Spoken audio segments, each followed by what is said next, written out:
orang itu bawa makanan adab kepada Rasulullah sallallahu alaihi wasallam. Rasulullah tolak sebab bukan makanannya. Nah, dia enggak jijik. Nah, Rasulullah jijik. Padahal adab itu luar biasa. Dia punya power bila mana kita makan. Nah, orang tua jadi anak muda terus. Nah, otomatis. Nah, panasnya seperti apa? Nah, boleh mengalahkan kambing. Nah, jadi orang yang mempunyai stamina yang lemah, maka adab, nah, umur 60 tahun boleh kembali 20 tahun. Nah, dan dia ini adab ini hanya boleh hidup di padang pasir, tidak boleh hidup di laut. Nah, itu bukan tempatnya. Dalam mazhab Asy-Syafi'i diharamkan makan binatang yang boleh hidup dalam dua alam, alam laut, air, dan alam darat ini. Diharamkan. Seperti ular, tak boleh. Nah, biawak, dua alam, di laut, di sungai, dan di darat. Jadi tak boleh dimakan. Jadi yang menerjemahkan adab adalah biawak, itu salah terjemahan. Nah, dia tak pernah tengok adab. Nah, mesti dia pergi tengok sapu dia macam mana. Tengok pernapasan dia. Nah, dan tengok daging dia. Jadi bukan tu. Nah, kenapa pula ni? Nah, terlalu ditekankan sebab kita tak boleh. Dengan adanya penterjemahan yang salah menyebabkan nanti orang Islam boleh makan biawak, sedangkan dia diharamkan.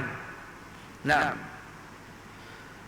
kita tekankan masalah makanan yang kita makan yang diharamkan mempengaruhi dalam ibadah kita, mempengaruhi dalam khusyuk kita. Segala makanan dan minuman yang kita makan dan minum yang tidak dihalalkan oleh syarak mempengaruhi waktu kita ibadat. Nah, mempengaruhi anak-anak kita yang keluar daripada sulbi kita. Nah, waktu kita mengadakan hubungan seksual dengan istri kita, maka lahirlah, nah, keluarlah daripada sulbi kita air yang bercampur unsur-unsur yang haram, maka haramlah anak itu. Nah, darah dia akan mengajak dia, mendorong dia berbuat jahat. Maka dikatakan dia lahir seakan-akan manusia, tetapi peranginya macam syaitan. Peranginya macam syaitan. Dia mengaku nabi dan mengaku rasul. A'udzubillahi minasyaitonir rajim. Terutama di zaman sekarang ini. Jadi kita kembali bahwa Allah Subhanahu wa taala memperhatikan masalah waktu dan tempat. Jangan sampai kita gagal di dalam berinteraksi dengan waktu. Nah, kita nak ziarah orang besar, ada waktu-waktu yang dibolehkan ziarah. Nah, kalau datang ziarah pada waktu-waktu yang dilarang oleh pembesar negara, ya ditolak. Nah, mesti tahu waktu-waktu yang dibolehkan. Tapi kita ini kebanyakan dibolehkan, masa di masjid dibolehkan. Bahkan siapa yang nak beriktikaf sini, sepenuhnya dibolehkan. Tidak ada yang melarang, kecuali undang-undang manusia. Nah, itu undang-undang manusia lain pula. Itu tak ada kaitannya dengan undang-undang Islam. Itu peraturan manusia yang mana untuk mengatur kemungkinan pada waktu yang tertentu. Staf-staf tidak ada di masjid atau di tempat itu, yang menyebabkan boleh barang-barang hilang. Apalagi kalau dia pasang barang-barang yang taruhlah masalah ke lampu Ka'bah yang mahal harganya, kalau tak ada yang menjaga ya boleh dicuri. Itulah pula. Itu dekat hubungannya dengan keamanan. Dan keamanan ini adalah peraturan manusia yang diiktiraf oleh syarak selama tidak berlebihan. Nah, selama tidak berlebihan. Jadi di dalam perjalanan 1 tahun ada 4 bulan. Ada 4 bulan yang ditekankan Zulqa'dah, Zulhijjah, wa Muharram, wa Rajab. Nah, bulan-bulan ini bila mana kita beramal maka amalan kita akan digandakan pahalanya dan juga dosanya akan digandakan. Nah, makanya itu sesudah mengatakan minha arba'atun hurum. Nah, zalikad dinul qayyim. Itulah agama yang lurus. Maksudnya perhatikanlah perjalanan bulan Hijriah. Nah, supaya tahu. Nah, bila nak mengadakan peperangan. Nah, itu perlu. Nah, bila nak mengadakan perjanjian. Nah, jadi kita tengok daripada bulan Hijriah. Dia kata zalikad dinul qayyim fala tazlimu fihinna anfusakum. Maka engkau jangan menzalimi diri kamu pada bulan-bulan ini dengan berbuat perkara yang dilarang oleh Allah Subhanahu wa taala. Dosanya besar. Nah, dan bila mana kita berbuat haram, kalau seandainya sekarang di bulan Rajab yang dianggap bulan yang dikatakan Syahrul Asam, bulan yang tidak didengar suara-suara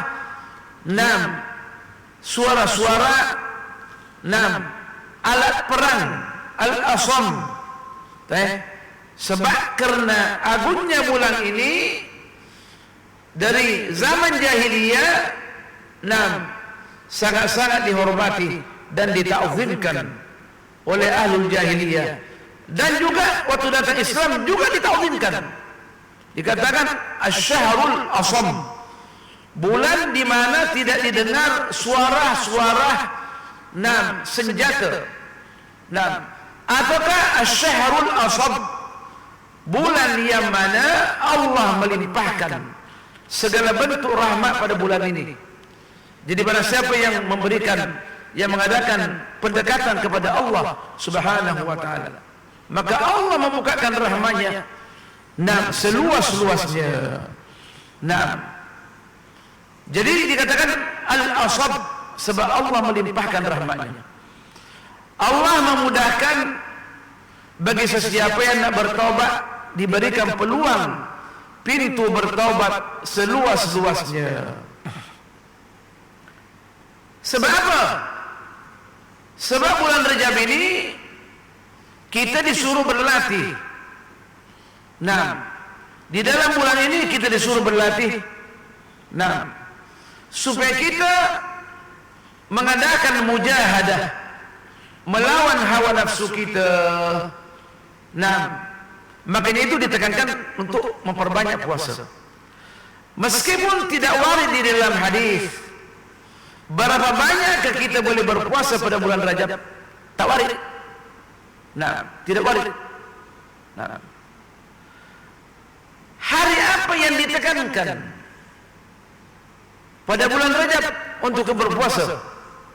Orang yang cerdik dengan adanya Rasulullah sallallahu alaihi wasallam menyuruh kita berdoa pada malam Rajab, malam di mana doa tidak akan ditolak oleh Allah Subhanahu wa taala, sebagaimana yang ditakhrijkan oleh Al-Imam Suyuti di dalam salah satu karangannya. Dan Al-Imam Syafi'i menganggap itu merupakan hadis balaghan. Beliau mengatakan ada 5 malam doa tidak ditolak oleh Allah. Malam awal Rajab, malam an-nisfi min Syaban, malam 15 Syaban, malam Jumat, malam Idul Fitri, dan malam Idul Adha. Orang kata limpas dah. Baru-baru ini bulan Rajab, berapa bulan cerita. Bukan begitu. Saya perhatikan kenapa Rasulullah sallallahu alaihi wasallam menyuruh kita berdoa tiap-tiap hari bertolak daripada malam Rajab.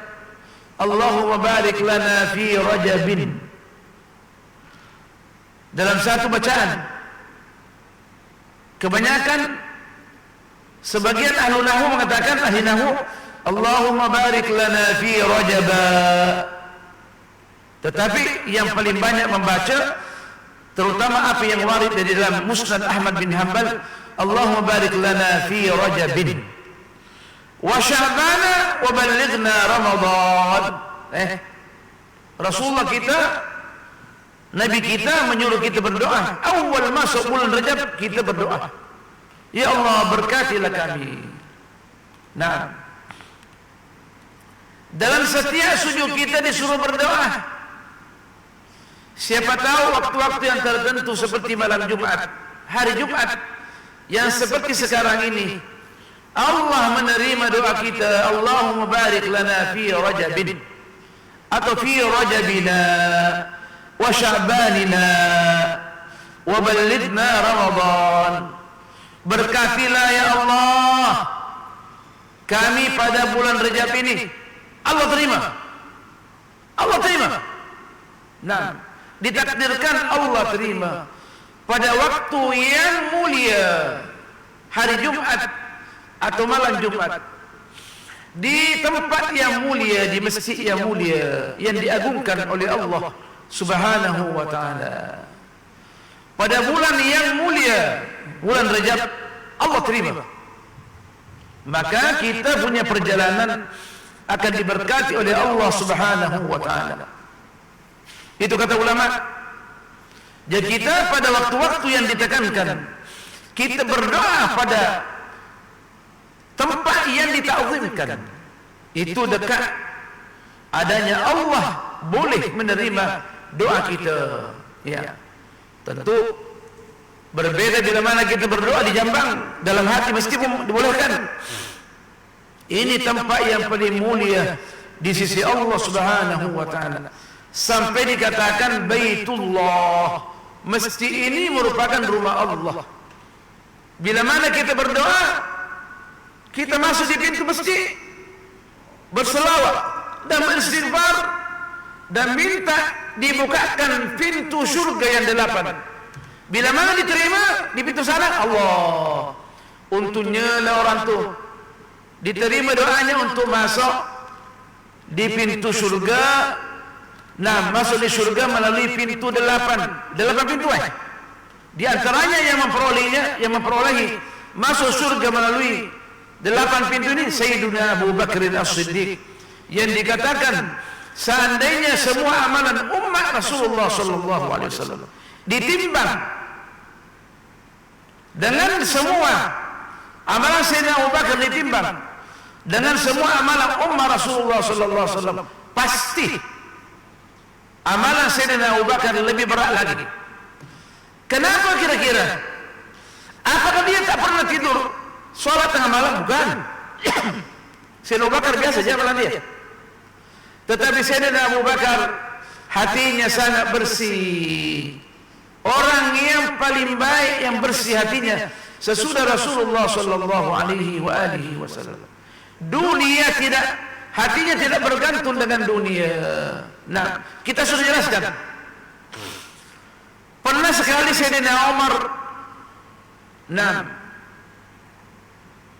waktu Rasulullah sallallahu alaihi wasallam membuka peluang untuk memberikan bantuan sebab nak menghadapi peperangan besar ini, Sayyidina Umar menganggap hari ini aku akan kalahkan Abu Bakar. Abu Bakar ini Siddiq. Nah, dia pun menyumbangkan setengah harta dia. Setengah harta mereka mengeluarkan dinar emas yang cukup luar biasa. Rasulullah kata, apa yang kamu tinggalkan untuk keluargamu, ya Umar? Dia kata, ya Rasulullah, aku tinggalkan setengah daripada harta saya. Sayyidina Umar Ibn Al-Khattab ini merupakan di antara sahabat yang besar, yang luar biasa. Nah, dia enggak ahli syura dan dia khalifah setelah itu. Nah, tentu peluang dia untuk memperolehi bisnis-bisnis luar biasa. Sebab orang salut dengan dia dan hormat sama dia. Tentu peluangnya luar biasa daripada orang rakyat jelata. Nah, maka tentu harta yang dibelanjakan adalah harta yang banyak. Nah, dia kata, ya Rasulullah, aku tinggalkan separuh harta saya. Nah, datang Sayyidina Abu Bakar As-Siddiq, menyerahkan semua harta dia untuk dipakai di jalan Allah Subhanahu wa taala. Sayyidina Umar ada di samping dia tuh. Rasulullah tanya, "Mada abqaita li ahlik ya Abu Bakr?" Apa yang kamu tinggalkan untuk keluargamu wahai Abu Bakar? Dia kata apa? Taraktu lahum Allah wa Rasulah.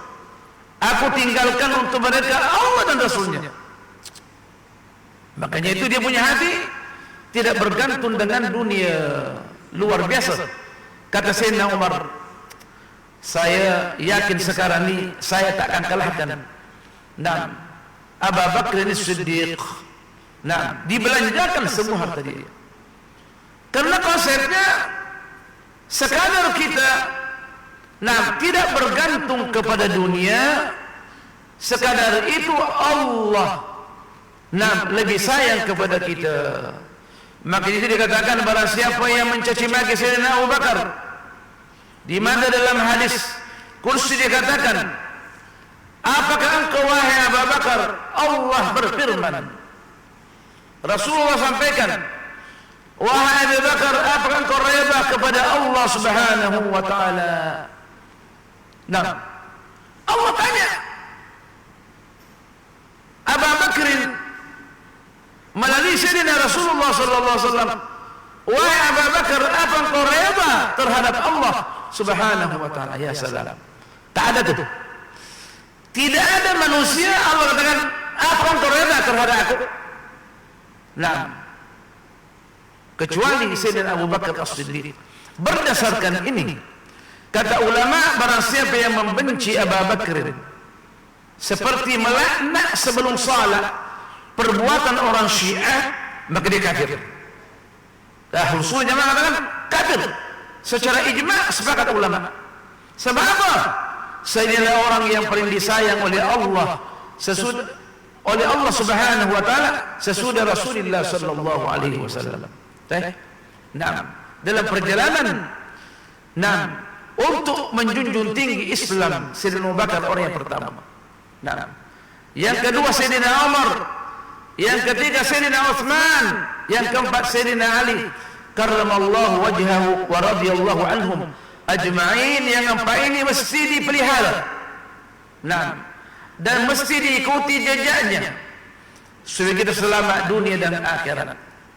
Jadi bukan sebenarnya saja kita melihat waktu dan tempat, perlunya juga kita melihat perjalanan sahabat Rasulullah sallallahu alaihi wasallam. Makanya itu Sayyidina Al-Imam Abu Hamid Al-Ghazali di dalam bukunya Bidayatul Hidayah, dia tekankan kepada kita, terutama pada bulan Rajab ini. Waktu kita membaca surat Al-Fatihah, waktu mengatakan ihdinas siratal mustaqim, tunjukkanlah kami jalan yang lurus ya Allah. Ini doa yang Allah ajarkan kepada kita, yang semestinya kita ulang-ulang 17 kali dalam sehari semalam paling kurang. Bila mana kita baca dengan tepat, doa kita tidak akan ditolak. Ihdinas siratal mustaqim. Kata Sayyidina Abu Hamid Al-Ghazali waktu membaca ayat ini, ihdinas siratal mustaqim, tunjukkanlah kami jalan yang lurus ya Allah, kita ingat dalam ayat yang lain, ihdinas siratal mustaqim siratal ladzina an'amta alaihim minan nabiyyin was-siddiqin wasyuhada was-salihin wa hasuna ulaika rafiqa. Tunjukkanlah kami jalan yang lurus ya Allah, adalah jalan-jalan yang Kau berikan anugerah, nikmat kepada mereka, nikmatul Islam wa ni'matul iman wa ni'matul ihsan. Segala nikmat diperolehi melalui ayat ini. Naam. Siapa dia ya Allah? Naam. Minan nabiyyin, daripada para nabi, was-siddiqin, dan orang-orang yang benar perjalanannya menuju kepada Allah, wasyuhada, dan orang-orang yang mati syahid membela kebenaran, was-salihin, dan orang-orang yang saleh. Empat ini adalah orang-orang yang perlu kita berikan penghargaan setinggi-tingginya. Nah, jangan sampai kita menodai hati orang-orang yang disayangi oleh Allah Subhanahu wa taala. An-nabiyyin was-siddiqin wasyuhada was-salihin. Orang kata bagaimana kita nak menodai, dia mati dah, kecuali as-salihin. Betul. Kadang kita tidak terasa, apalagi kita bukan orang Islam, tulisannya bukan Islam. Orang yang bukan Islam mencaci maki Rasulullah sallallahu alaihi wasallam. La ilaha illallah. Orang Yahudi hanya mengiktiraf Sayyidina Musa alaihissalam. Orang Nasara hanya mengiktiraf kerasulan Sayyidina Isa alaihissalam. Tapi kita memberikan penghargaan dan penghormatan kepada semua para nabi dan para rasul. Kita yang paling hebat.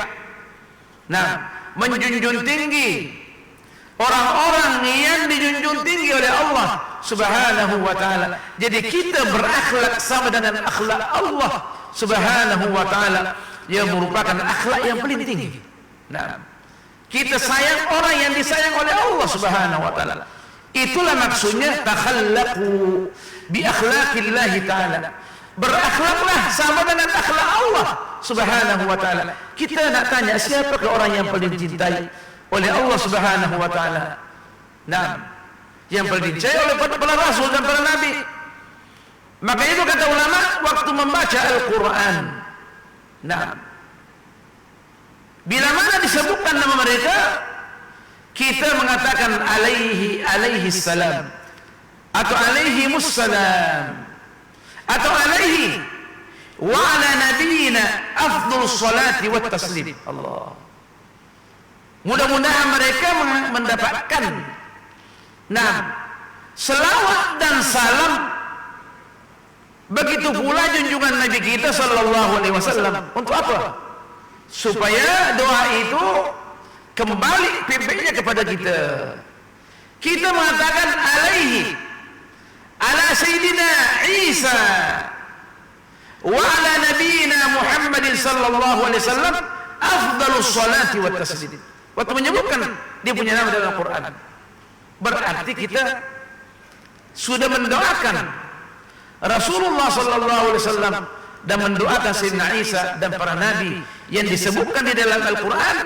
Berarti yang beruntung orang yang berdoa. Kata malaikat, engkau dulu yang memperolehi selawat berkah, selawat dan berkah taslim. Allah. Kan begitu dalam hadis.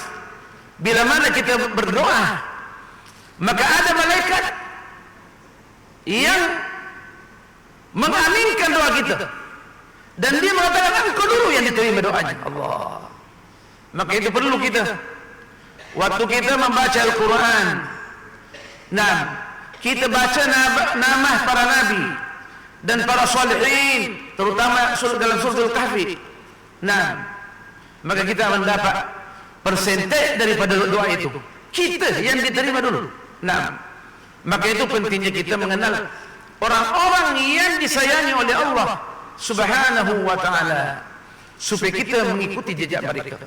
Kita kembali bahwa kita ditekankan untuk memperhatikan bulan-bulan yang telah ditakzimkan oleh Allah Subhanahu wa ta'ala. Ada 4 bulan.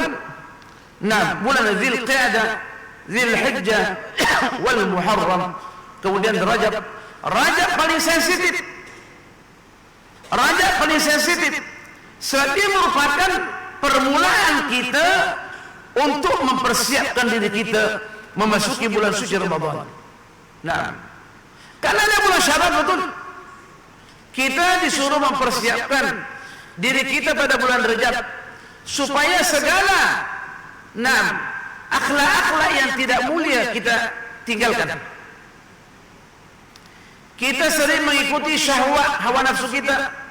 Bagaimana kita boleh mengurangi supaya kita tidak tunduk kepada syahwat kita dengan memperbanyak berpuasa pada bulan Rajab ini.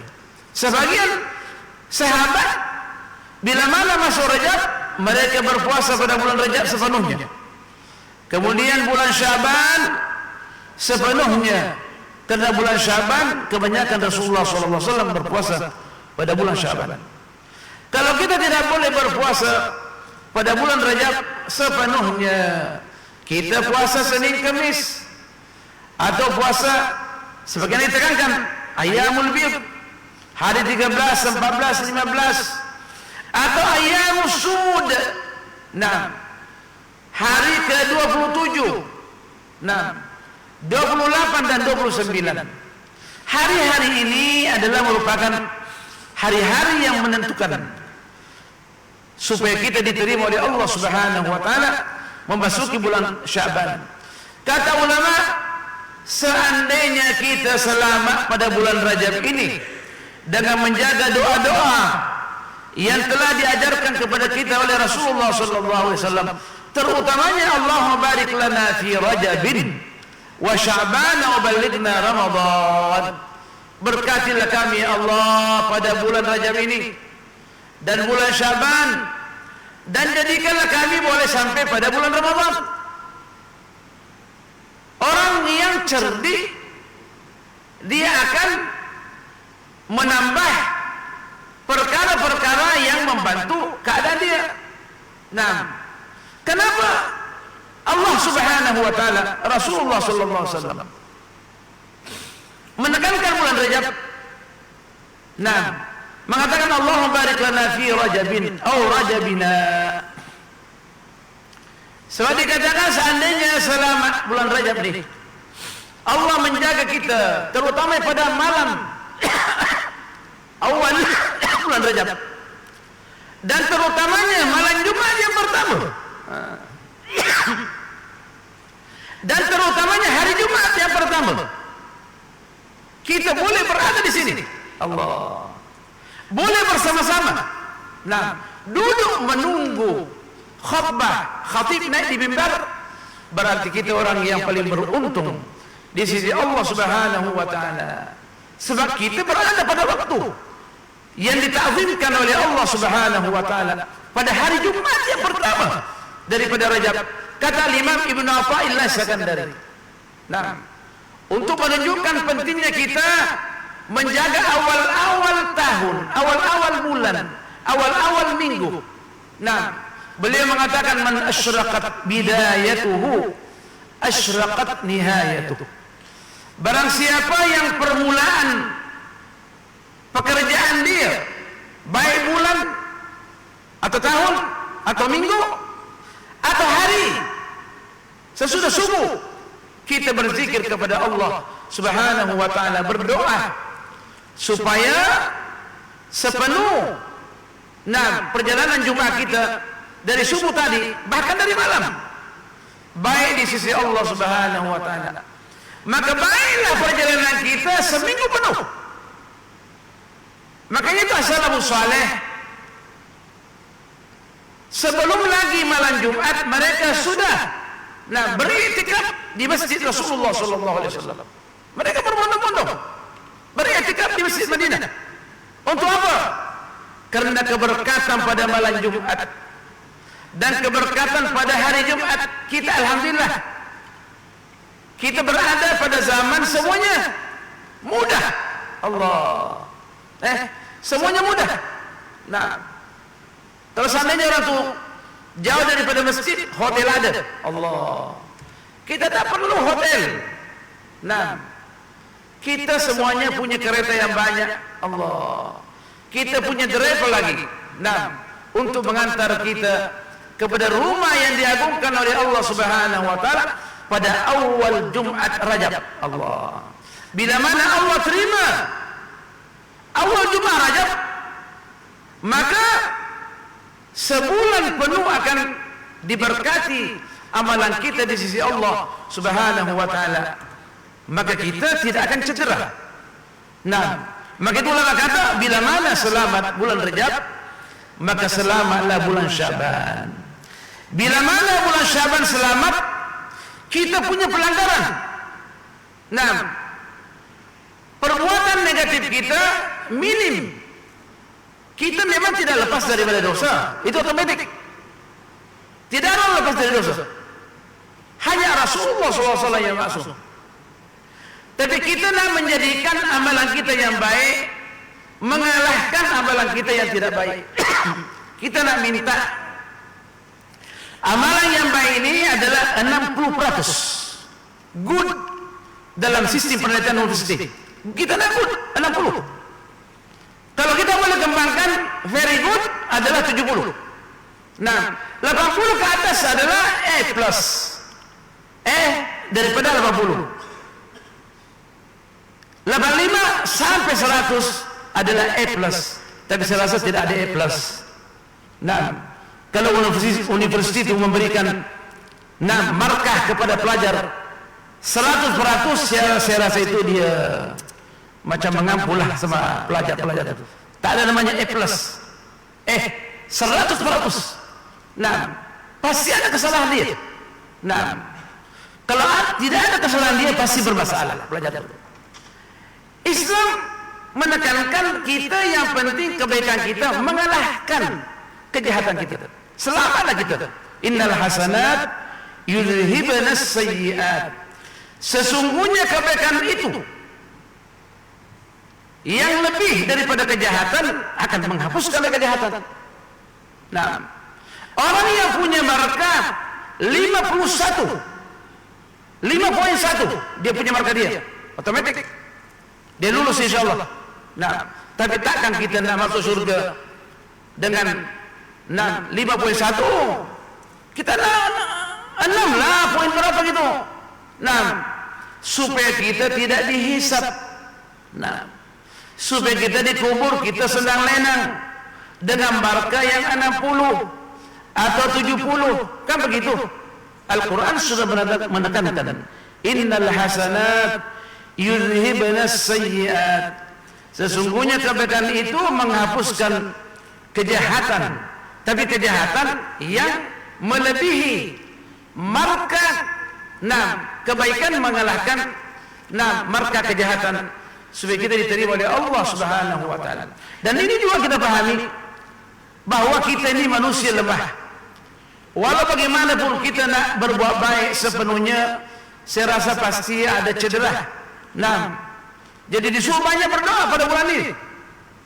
Bulan ini suruh banyak berpuasa supaya hawa nafsu kita jadi lemah. Nah, kita kalau berpuasa hawa nafsu kita jadi lemah. Terutamanya melihat lawan jenis yang dilarang oleh Allah Subhanahu wa taala. Karena makanan dan minuman kita ini menyebabkan kita boleh kita punya syahwat kita melintasi batas yang ditentukan oleh Allah Subhanahu wa taala. Dan ini sangat berbahaya. Nah, semuanya daripada makanan dan minuman bila mana kita tidak kontrol, maka syahwat kita akan berpengaruh. Maka itu ulama tasawuf menekankan di antara perkara-perkara yang mesti dikurangi adalah makanan dan minuman kita. Barulah setelah itu masalah tidur kita. Sebab kalau kita nak tidur terus, macam mana kita nak beramal? Pada hari ini ditekankan supaya kita banyak berselawat kepada Rasulullah sallallahu alaihi wasallam. Di mana bulan ini ditekankan kita supaya banyak beristighfar kepada Allah Subhanahu wa taala. Kita nak masuk pada bulan Syaban dengan bersih. Nah, dengan bersih macam pakaian yang putih. Maka itu ditekankan waktu kita sesudah takbiratul ihram, bacalah doa untuk mensucikan menghapuskan dosa-dosa kita. Sesudah kita takbir ke ihram, nah, dan sesudah mengatakan Allahu Akbar kabira, walhamdulillahi katsira, wa subhanallahi bukratan wa asila. Sehingga dia mengatakan Allahumma ba'id baini wa baina khataayaya kama ba'adta bainal masyriqi wal maghrib. Ya Allah, jauhkanlah kami antara dosa kami yang kami buat, jauhkanlah kami sebagaimana Engkau jauhkan antara timur dan barat. Dan bersihkanlah kami daripada dosa-dosa kami sebagaimana Engkau membersihkan pakaian putih daripada noda-noda yang hitam.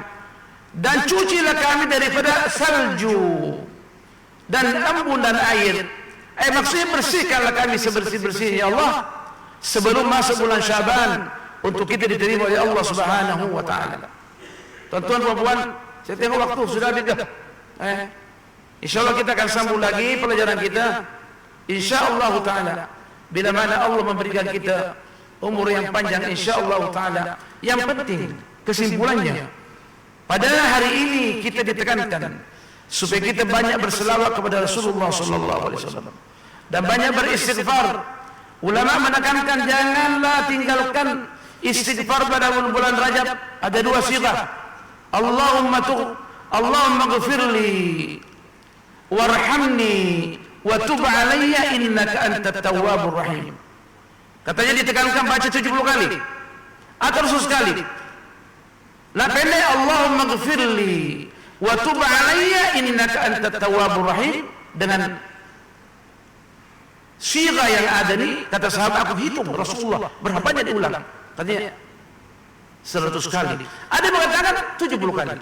Allahumma ghfirli warhamni wa tub alayya innaka antat tawwabur rahim. Atau astaghfirullahal azim alladzi la ilaha illa huwal hayyul qayyum wa atubu ilaih. 3 kali waktu pagi dan 3 kali waktu petang. Atau sayyidul istighfar. Nah, penghulu segala istighfar. Dan kita akan jelaskan rahasia daripada penghulu istighfar pada bulan Rajab ini. Insyaallah mudah-mudahan Allah menerima kita. Subhanakallah bihamdik nashhadu an la ilaha illa ant nastaghfiruka wa natubu ilaik. Bismillahirrahmanirrahim. Wal 'ashr innal insana lafi khusr illa alladhina amanu wa 'amilus shalihat wa tawasaw bil haqqi wa tawasaw bis sabr. Bismillahirrahmanirrahim. Alhamdulillah wassalatu wassalamu ala rasulillah sayyidina Muhammad an-nabiyil karim wa ala alihi wa sahbihi ajma'in. Allahumma barik lana fi rajabina wa sya'banina wa balighna ramadan warzuqna barakati lailatul qadr ya arhamar rahimin. Allahumma ihfaz hadhihi al-baldata ringana wa sultanaha wa ra'iyatahu wa sa'ir bilal islam waghfir lana wa liwalidina wa liabaina wa ummahatina wa mashayikhina wa man lahu haqqun alaina wansur lil muslimina في مشارق الأرض ومغاربها وخاصة إخواننا في غزة وفلسطين انصرهم على أعدائك أعداء الدين يا قوي يا متين يا رب العالمين. وصل اللهم على سيدنا محمد والحمد لله رب العالمين والسلام عليكم ورحمة الله وبركاته.